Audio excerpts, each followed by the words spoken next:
As for Biden and, being out of it for 4 years as president and people knowing, I'm curious about that one. I mean, think about Robert Hur, right? Remember Robert Hur, who was trying to do the whole, prosecution vis-a-vis the FBI documents that were taken, and the FBI was like freaking out because they said, oh, these are top classified documents, and they were in Mar-a-Lago, and it turned out a lot of them were also in Joe Biden's garage next to his Corvette, right? Yeah, he was proud of that one.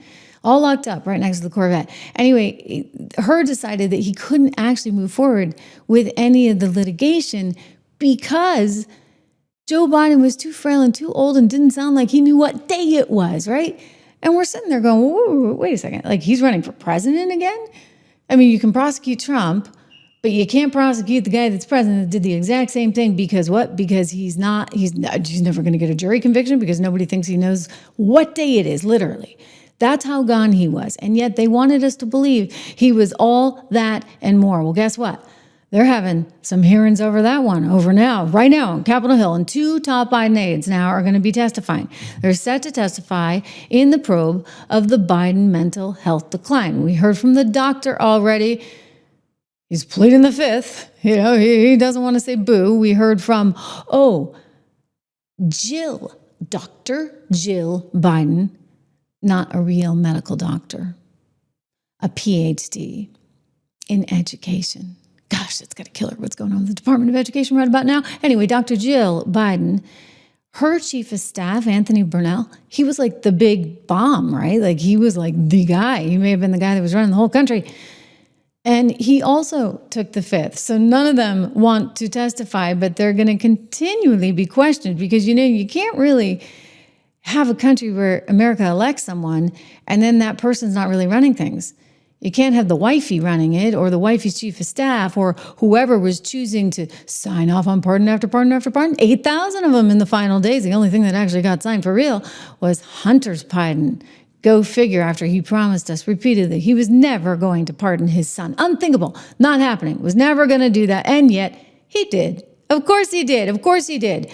The Democrats are just looking at this and it's going from bad to worse. You got Reverend Al Sharpton having to confront these horrible polls in the Wall Street Journal. I mean, they're bad.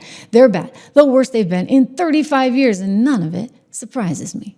And speaking of polling, a new Wall Street Journal poll shows Democrats getting their lowest approval number among voters in 35 years, with Republicans outperforming them by nearly 20 points. How big of a red flag should this be for Democrats a year before the midterms? And what can they do to improve their perception among voters? It's red everywhere, Rev. And it's not just a red flag. Okay, so this girl goes on to say, here's the answer. Communism. We just need Memdami and more like Memdami, who might actually win, shockingly enough, in New York City. We just need more defund the police. We need to take all of your money and redistribute it so that the government has full control and power.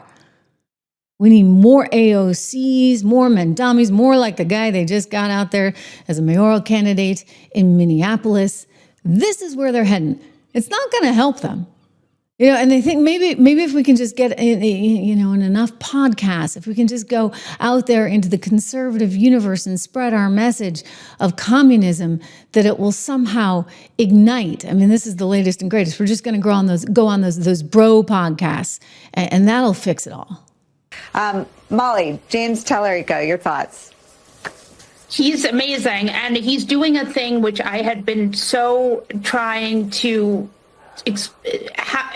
sort of say how important it was for such a long time, which is he is going to the place where the voters are, right? The only way to get in front of Joe Rogan's, millions, tens of millions and tens of millions of viewers is to go on his show.